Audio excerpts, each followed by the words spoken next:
الهام والعاجل وباستضافة البرتغال وإسبانيا والمغرب لكأس العالم. ينضم إلينا من الدار البيضاء المدرب والمحلل الفني محمد سهيل للحديث أكثر عن هذا الموضوع. أهلا بك معنا ومبروك للمغرب وللعرب وللجميع. بداية، كيف تناول الشارع المغربي والشارع الكروي هذا الخبر؟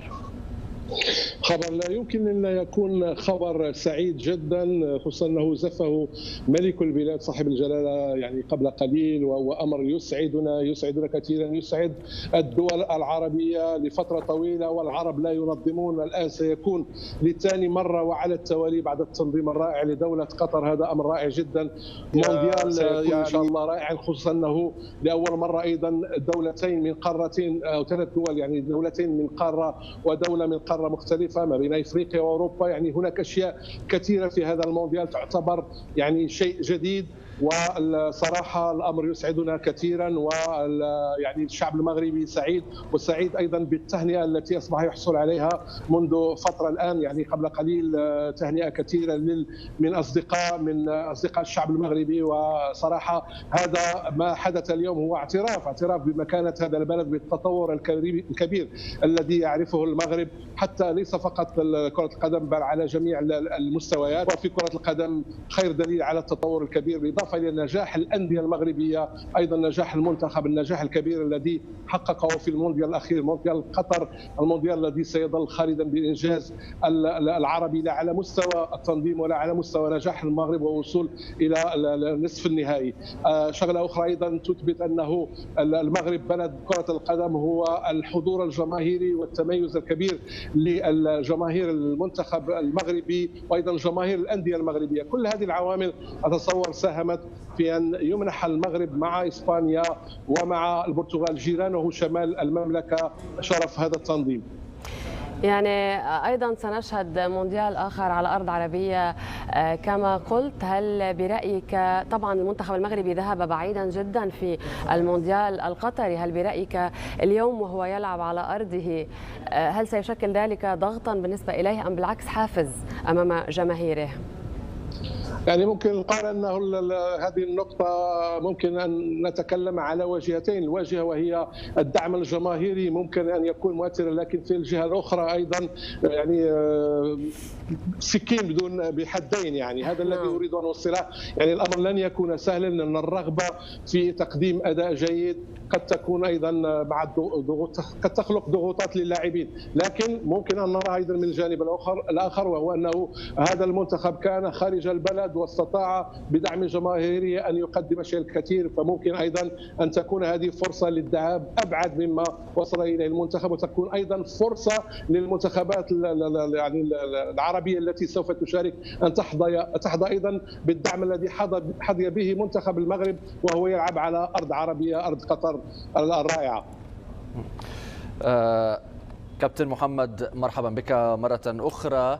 طبعا هناك 7 سنوات فارقة بين اليوم وبداية كأس العالم التي ستستضيفها إسبانيا، البرتغال والمملكة المغربية، ممثلة لإفريقيا وممثلة للعرب أجمعين.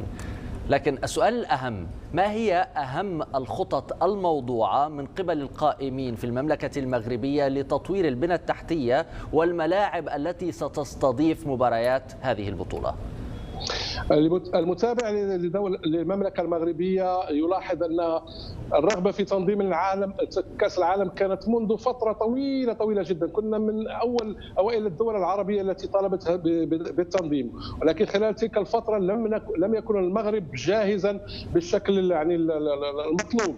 لكن منذ وقتها إلى الآن المغرب فهم على أنه عليه أن يطور البنيات التحتية، ومنذ فترة والجميع يتابع أنه المغرب أصبح يتوفر على ترسانة مهمة من الملاعب المونديالية، ولذلك اعتبر انه ال7 سنوات القادمه ممكن ان نشهد ممكن بناء ملعبين او 3. لست على علم بالملف المغربي بالضبط، لكن اقول انه حاليا ما يوجد ضمن يعني يد المغرب كملاعب وكبنى تحتيه، ليس فقط على مستوى يعني الملاعب بل ايضا حتى على مستوى الطرق والفنادق. كل هذه الامور المغرب اخذها بعنايه ويهتم بها منذ فتره، وفي ظل يعني مشروع وفي ظل يعني استراتيجيه. واتصور انه 7 سنوات ممكن ايضا ان شاء الله ان تمنح للمغرب ايضا فرصه لتطوير الامكانيات اكثر واكثر. أستاذ محمد، بكل تأكيد هناك الاحتفالية بمرور 100 عام على كأس العالم الأولى التي أقيمت في أوروغواي، والتي فازت فيها في المباراة النهائية أوروغواي على الأرجنتين، ولهذا السبب تم إسناد ال3 مباريات الافتتاحية لأمريكا الجنوبية للاحتفال من جهة، ومن جهة أخرى كما قالت الفيفا في بيانها تم الجمع بين 3 قارات و6 دول. لكن في رأيك كيف تم التنسيق بين الملفين حتى تتنازل أمريكا الجنوبية أمام الملف القوي لإسبانيا والمغرب والبرتغال؟ لكن قلت انه ملف قوي جدا، فقط ان تمنح على 3 مباريات فايضا مشاركه منها. لكن تعرف انه هذه امور ايضا الكواليس شيء مهم ومحاوله اقناع الطرف الاخر. لكن على العموم القرار صدر، ومشكور يعني امريكا الجنوبيه على هذا، يعني هذه التنازلات ما بين قوسين، ليست تنازلات 100%، لكن تعتبر ايضا انه كره القدم هي رياضه عالميه وهذا كاس العالم وعلى الجميع ان يحتفل. فلذلك مساهمه 3 قارات فسيكون شيء رائع جدا، ويظهر الى اي مدى ان كره القدم هي كره عالميه شعبيه رائعه جدا وعلى الجميع ان يحتفل بها في كل القارات. نعم، يعني ليس بعيدا عن المغرب وليس غريبا أن تستضيف أحداث كبيرة وبطولات قارية. كيف برأيك سيبدأ العمل الجدي من الآن، لأنه يعني كأس عالم، لأنها كأس عالم، وكيف ستتشكل اللجان بهذا الخصوص؟ كيف سيبدأ العمل الجدي لاستضافة كأس العالم؟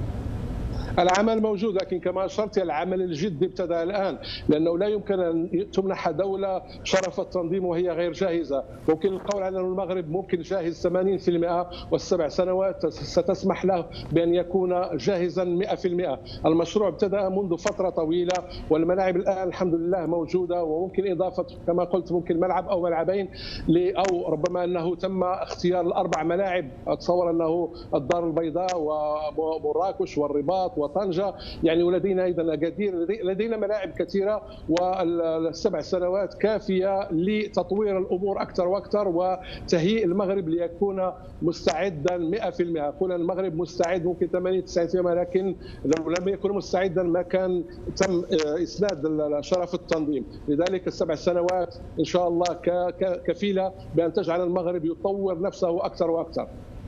نعم طبعا، يعني 7 سنوات ستكون كفيلة بذلك. برأيك أي مناطق ستكون الأكثر ربما يعني جذبا للسواح وللفعاليات التي ترافق كأس العالم في كل نسخة؟ المغرب بلد سياحي كما يعرف الجميع، فمدن مثل يعني مراكش، ايضا طنجة في شمال المملكه. حين نتكلم عن ال4 ملاعب التي قرأت انها سوف تنظم،